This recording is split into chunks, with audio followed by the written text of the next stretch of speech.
La técnica, ¿no? Muy bien. El Señor esté con ustedes. Lectura del Santo Evangelio según San Lucas. Refiriéndose a algunos que se tenían por justos y despreciaban a los demás, Jesús dijo esta parábola. 2 hombres subieron al templo para orar, uno era fariseo y el otro publicano. El fariseo de pie oraba así: Dios mío, te doy gracias porque no soy como los demás hombres, que son ladrones, injustos y adúlteros, ni tampoco como ese publicano. Ayuno 2 veces por semana y pago la 10ª parte de todas mis entradas.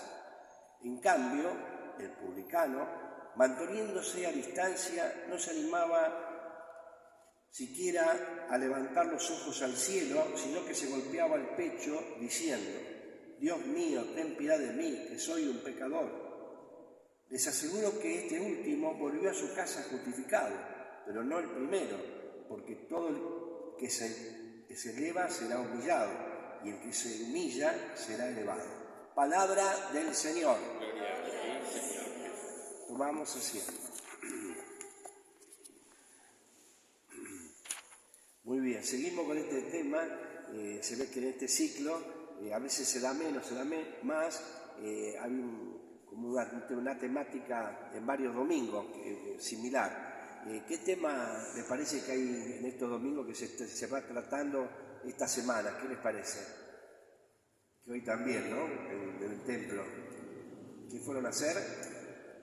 El fariseo y el publicano fueron al templo que... ¿A qué? A orar, a hacer la oración, el tema de la oración.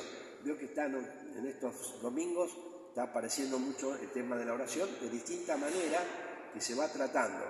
Hoy es la actitud que tengo que tener en la oración, ¿no?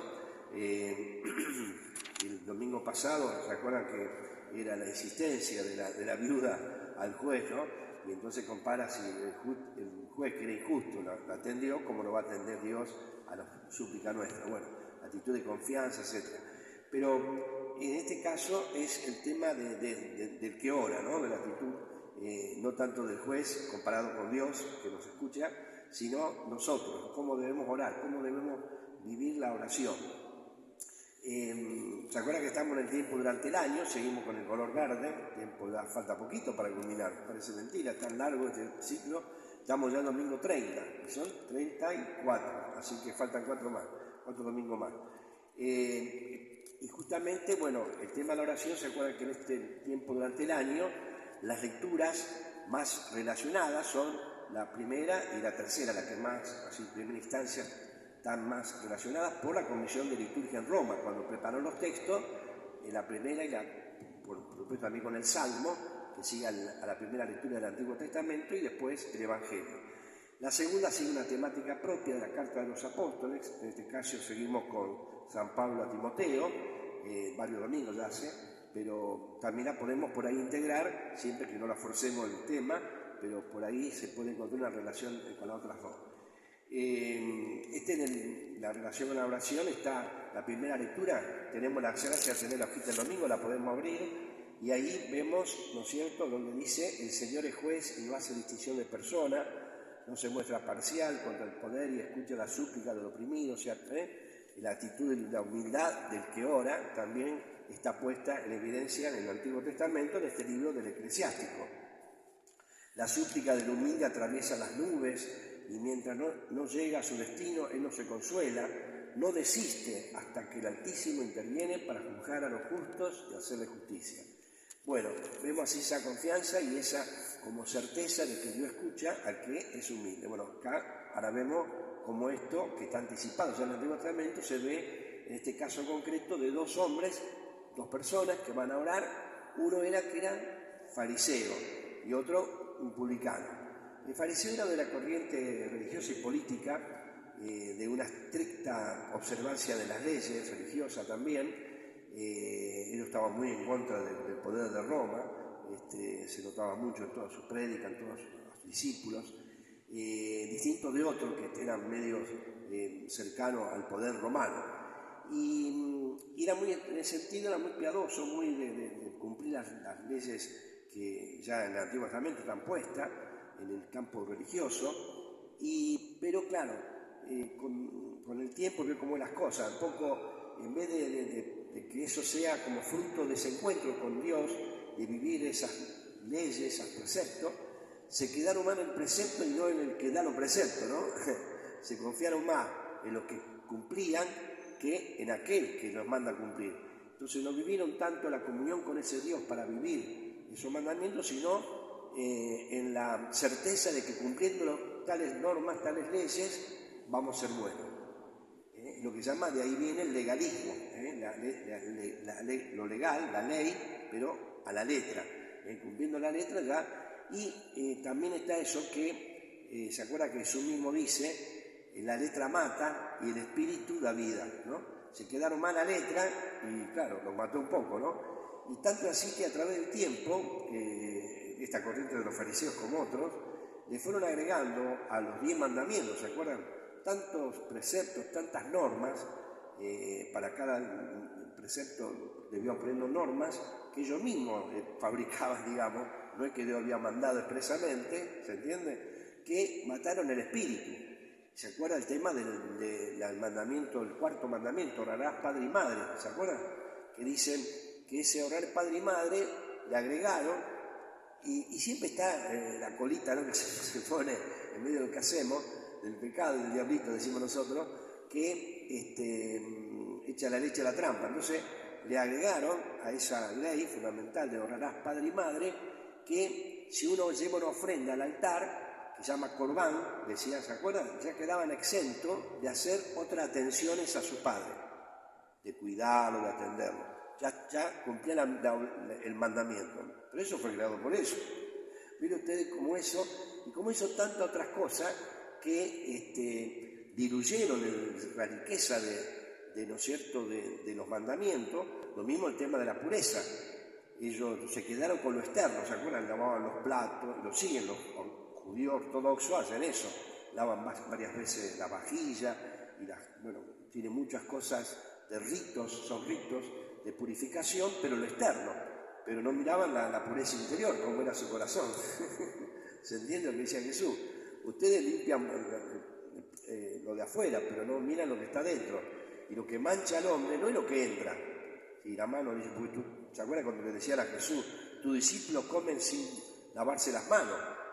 Pero fíjense, ya estaban medio cansaditos, tanto que existía tanto de esa pureza externa, pero fíjense que lo que mancha al hombre no es lo que entra.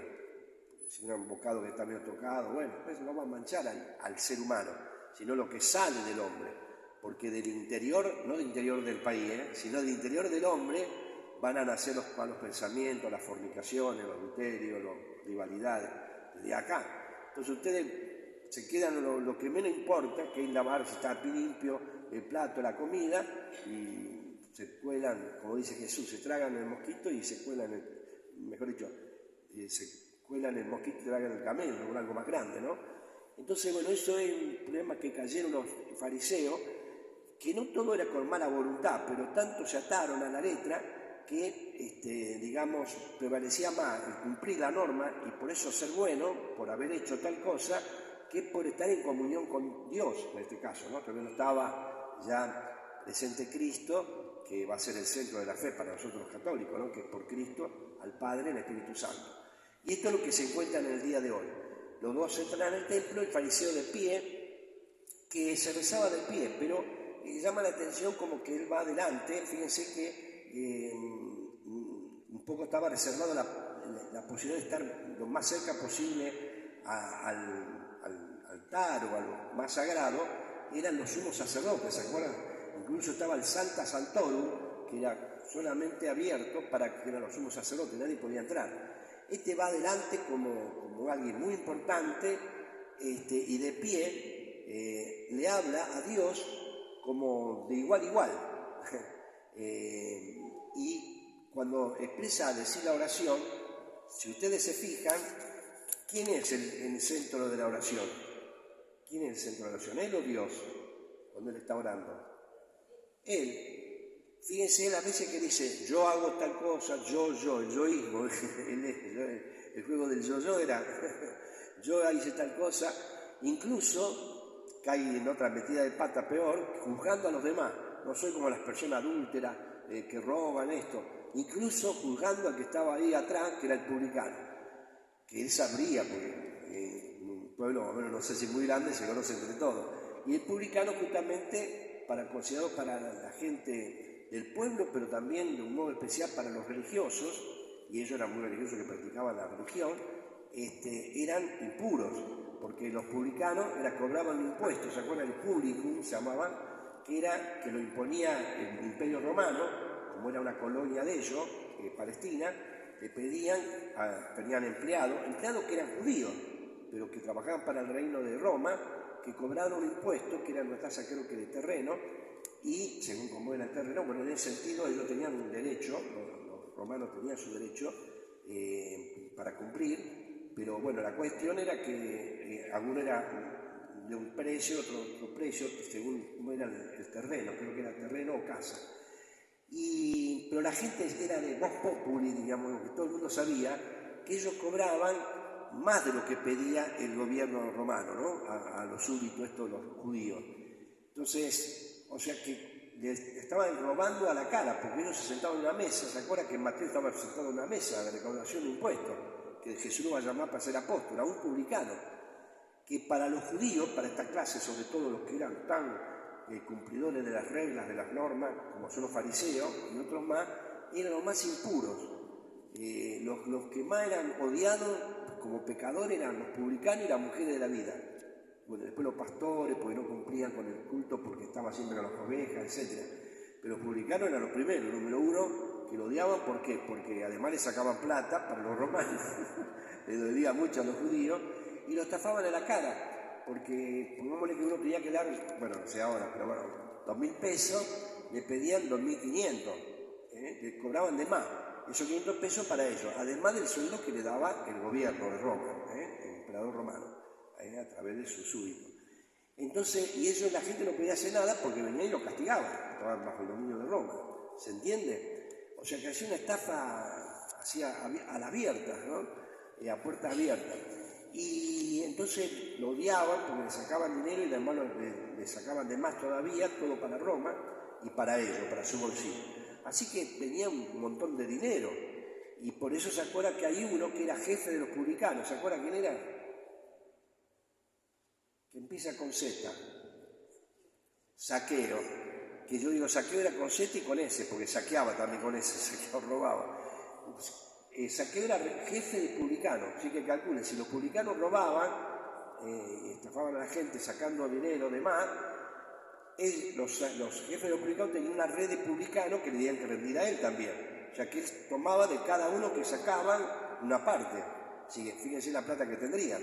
Por eso Zaqueo lo odiaban más que cualquier otro, porque era jefe de los publicanos.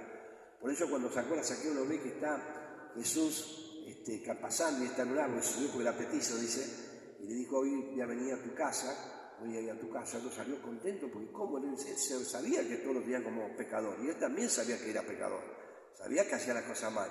Se alegró tanto que no podía creer, porque todos los discriminaban, los echaban, ¿no es cierto? Nadie quería estar con ellos porque eran pecadores. Murmuraba, dice: ¿cómo veía la casa de un pecador? No podía eso entenderse. Entre los judíos ni podía uno ir a la casa de un pecador, ni que un pecador venga a la casa de uno. No podía, ¿no? No había relación. Como digo, uno de los pecadores más así típicos eran los publicanos, también las mujeres de la vida, los pastores y otros más que no cumplían con las normas de la religión, etc. O que no cumplían con el culto, etc.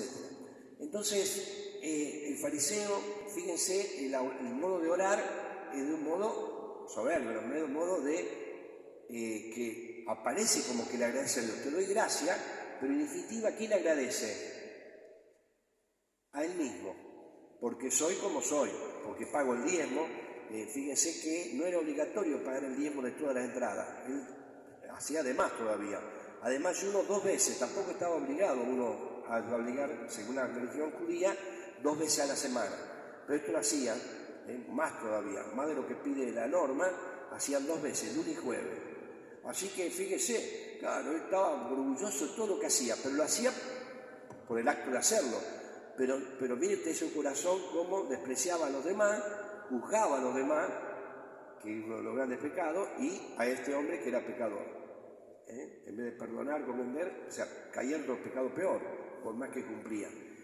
Y fíjense que esto es también no solamente de la época de Jesús, sino siempre nos puede pasar esta tentación de quedarnos en que uno es bueno por lo que hace y no porque está en comunión con Cristo, sino por lo que hago, por las normas que hago, que cumplo, yo ya soy bueno, buena cristiana o buen cristiano.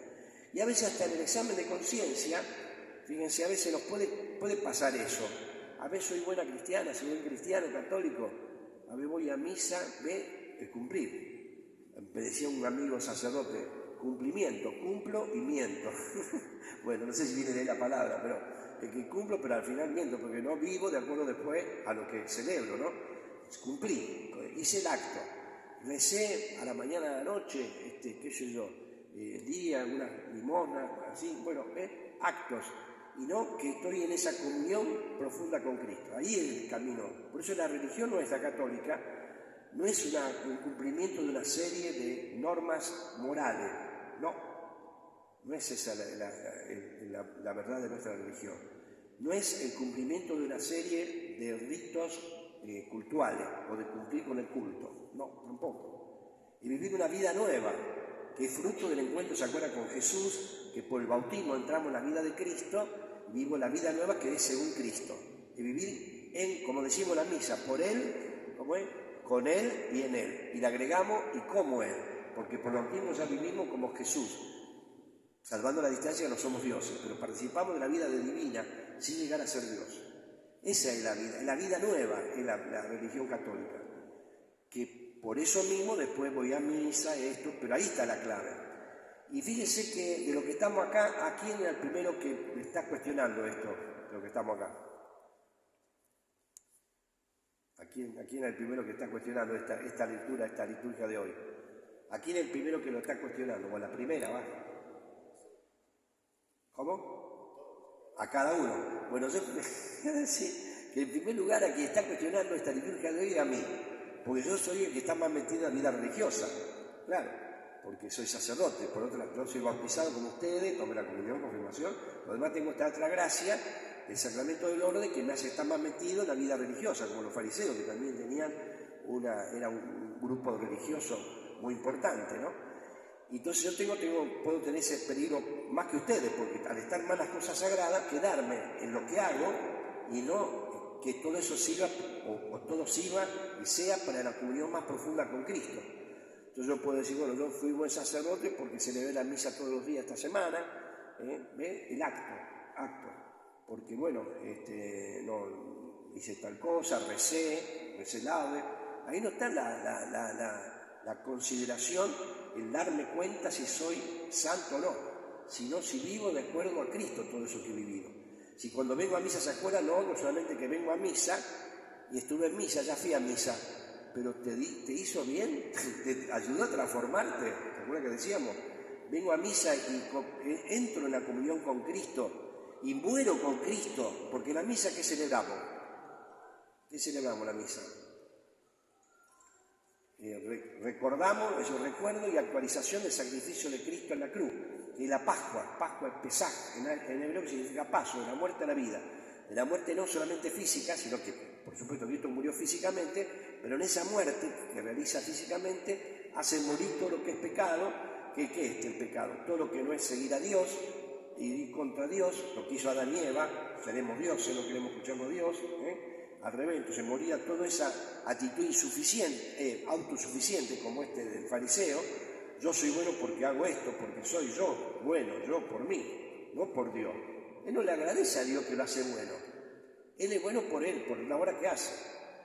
Y entonces nos puede pasar esto, de que entonces en la misa también venimos, pero venimos porque cumplimos, entonces ya está, ya soy buena católica, o soy buen sacerdote, porque celebré misa todo, pero me ayudó y fui a misa y celebré yo la misa, y ustedes también, o yo cuando la presido, o solo, lo que sea, me une más a Cristo en la cruz. Cada vez que celebro la misa, muero con Cristo al pecado, a la debilidad, lo que sea, y resucito cada misa a vida de santidad, de gracia, cada vez más. Celebro la Pascua, y cuando comulgo esa hostia, los que podamos comulgar, y si no, bueno, en modo espiritual, los que no podamos ir a recibir en la Eucaristía a Jesús pascual, pero la idea es que lo podamos confesar pronto y comulgar. Estoy sabiendo lo que comulgo ahí, no me presento en Dios, y también parece que uno va medio rápido, va a la fila, comulga, pero no pasó nada, parece que, bueno, no, me estoy metiendo en Cristo pascual, me estoy comulgando al Cristo que me hace invitar a morir con Él y resucitar con Él, la Pascua. Además, la misa tiene otro aspecto, es el banquete de comunión.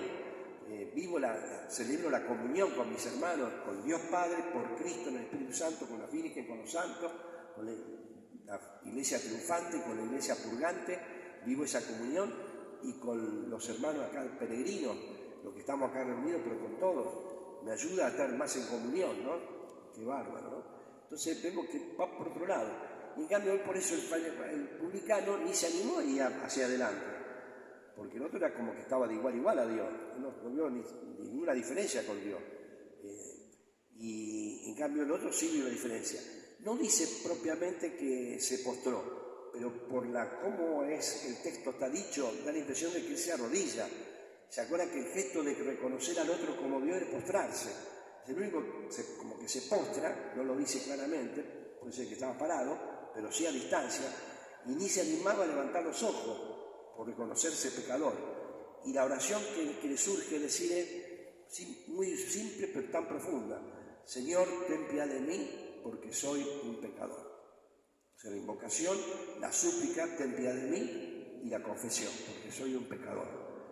Y Jesús termina con una manera contundente esta parábola, este ejemplo que pone para la gente. Se fue a su casa justificado. Justificado, de hecho, significa ser santo, fue santificado. El otro, en cambio, que le mostró todo lo que hacía, no se fue a su casa santificado, porque confió más en él que en el Dios, en lo que él hace por lo que hace, y no en vivir la comunión con Dios. Fíjense que esto está relacionado con un texto, y también, por supuesto, en el Nuevo Testamento, ya en el Antiguo Testamento, en el sentido importante. Después, si lo quieren anotar, o si quieren anotar en el ojito después, en Levítico capítulo 19, del versículo 1 y 2, los primeros versículos dice: ustedes son santos porque yo soy santo. O sea, crean que son buenos por ustedes mismos. Si ustedes son santos porque yo soy santo. O sea, que no vamos a ser santos si no estamos en la comunión con Él. No por el hecho solo de venir a misa soy buena, o bueno yo. No porque celebre misa yo ya soy bueno, sino si yo estoy unido a Él. Si cada misa me hace encontrar más con Cristo, entrar más en la vida de Cristo, vivir según Cristo. Él es el santo. Y todo tiene que servir. No porque rece mucho en el día, soy santo. Yo, ustedes, cualquiera. Sino que si cada vez que rezo me une más a Cristo, a vivir como Él. Pues si después termina de rezar, saco mano a la vecina, o después de la misa, le saco mano también a la vecina, entonces no sirvió la misa, ¿se entiende? Y a veces nos pasa eso, nos traiciona. Que salimos y ya estamos hablando mal del prójimo. Entonces, bueno, que se entiende ustedes son santos porque yo soy santo. Y en el capítulo 20 siguiente, 19 y el 20, versículos 7 y 8, dice lo mismo, más o menos. Ustedes son santos porque yo soy santo. No se la crean que son santos por ustedes mismos. Esto querían que por cumplir tales normas, tales cosas, y los católicos nos ha pasado y nos pasa. Fíjense como les decía, aún en el examen de conciencia, cuando una vez se piensa qué es lo que tengo que confesar. A ver, recé, acto, fui a misa, hice esta obra de caridad, esto, y no está por ahí, sino viví más según Cristo, porque vivo por el bautismo ya, vivo según la vida de Cristo, y por eso recé, por eso celebré la misa, para ser cada vez más otro Cristo. Entonces, saber cada vez más perdonar, rezar con humildad, pedir por los otros, no discriminar, no despreciar a nadie, por más que sea pecado, desde Cristo. Vamos a pedir la gracia al Señor, y uno que nos puede dar este ejemplo es también la segunda lectura, San Pablo, que nos dice que él también, ¿no es cierto?, era pecador, ¿no es cierto?, blasfemó, ¿se acuerdan cuando decía? Pero por la gracia de Cristo, no por él, no por las obras de él, ahora soy lo que soy y anuncio la buena nueva, aún a riesgo de que me mate. Pero sé que Dios me va a librar. Pero ese Dios que me va a librar, igual que como la primera lectura, que la oración del humilde llega a Dios y lo escucha, no hay que entenderlo, ¿se acuerdan que explicábamos ya en otra misa? Que nos escucha porque nos concede lo que pedimos. No es tome y traiga. No, porque Dios normalmente, comúnmente va a trabajar con nosotros y las circunstancias, no sin nosotros. Por lo tanto, no es tome y traiga. Yo le pido a Dios, Dios me lo da. No va más. Va a ser humilde con reflexión, ¿no? Entonces, el tema es que no es que yo le pido, por eso dice, pasa la nube y Dios lo escucha. No hay que entenderlo a la letra. Y lo que pasó también en el Nuevo Testamento, hemos entendido a la letra que Dios, si vos pedís con humildad, ¿no es cierto? Con confianza, Dios te escucha. No, nada que ver. Ya Dios te escucha siempre. El que no sé si escucha soy yo. Entonces, la oración definitiva es como que rebota. Yo le pido a Dios que, por ejemplo, como dice, se haga justicia en el mundo, que haya paz, luz y gracia, pero eso como que rebota y vuelve al hombre para que nosotros lo tomemos, para que nosotros lo barajemos y colaboremos con él en hacer el mundo mejor, más en justicia, en paz, en fraternidad. Pero él lo quiere hacer seguro, pero no es culpa de él si no sucede o que la oración estuvo mal porque rezamos y no nos cumple lo que pedimos.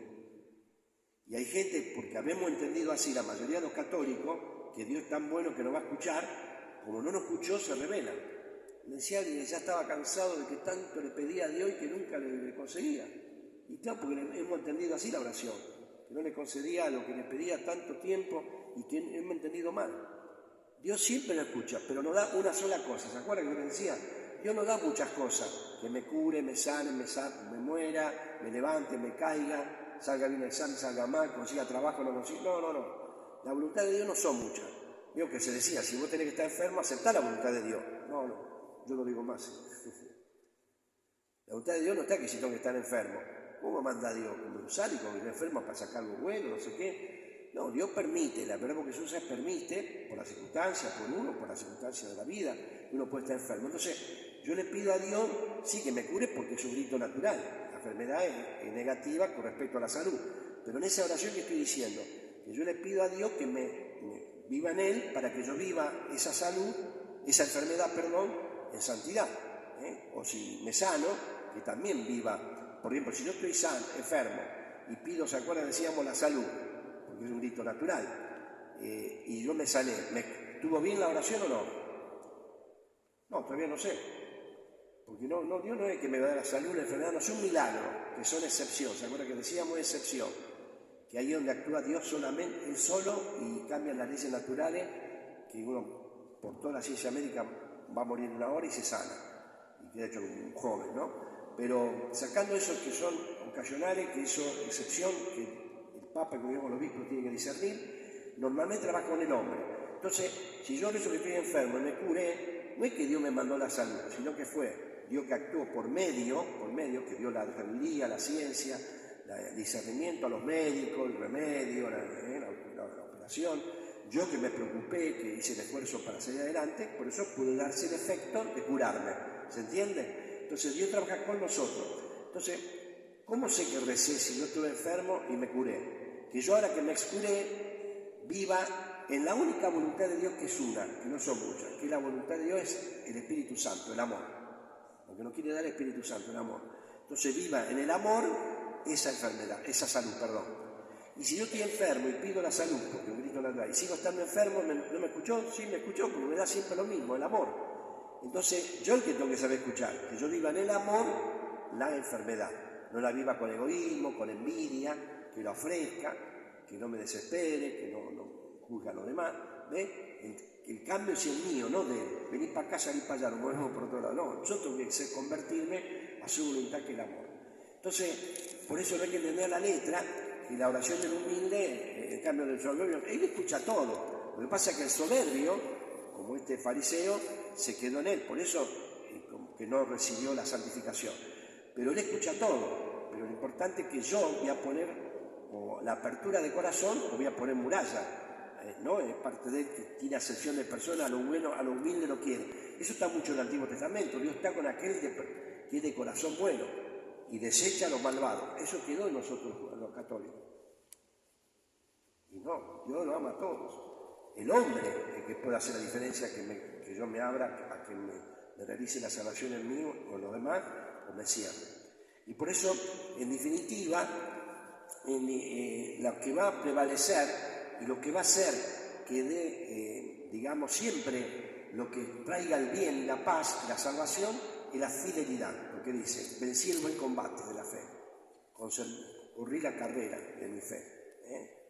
No que me libró de la muerte, porque después van a matar a Pablo, pero como fue fiel, hasta la muerte ha sido vencida, entonces no es mala. No que nos libra mágicamente de los problemas, sino que aún en las cosas malas nunca voy a perder. Si vivo en Dios, y esa es la fidelidad, en ser fiel al Señor, fiel a su amor, a su vida, no hay ningún mal que me destruya, porque hasta la muerte Cristo le hizo un agujero y es camino de gloria. Por eso el gran don que tenemos que pedir también al Señor es la constancia, la fidelidad. Porque ¿de qué vale yo ser más o menos católico, sacerdote, y más o menos vivir bien hasta el último día antes de morir, y el último día me largo todo y me tiro todas las canitas al aire y hago un desastre?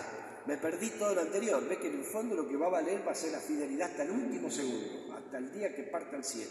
Vamos a pedir esta gracia al Señor y ver así un Dios tan bueno y tan amoroso, que nos perdona siempre, que nos ama y que tiene que abrirse a una actitud, a vivir según Él, y según Él viva después todo lo demás, porque no es que entonces porque yo, importante la unión con Cristo y vivir cada vez más en ese crecimiento a la vida de Cristo, entonces deje de ir a misa, de rezar. No, que lo haga todo, pero que no me quede por el hecho de hacerlo, sino estar más en comunión con Cristo.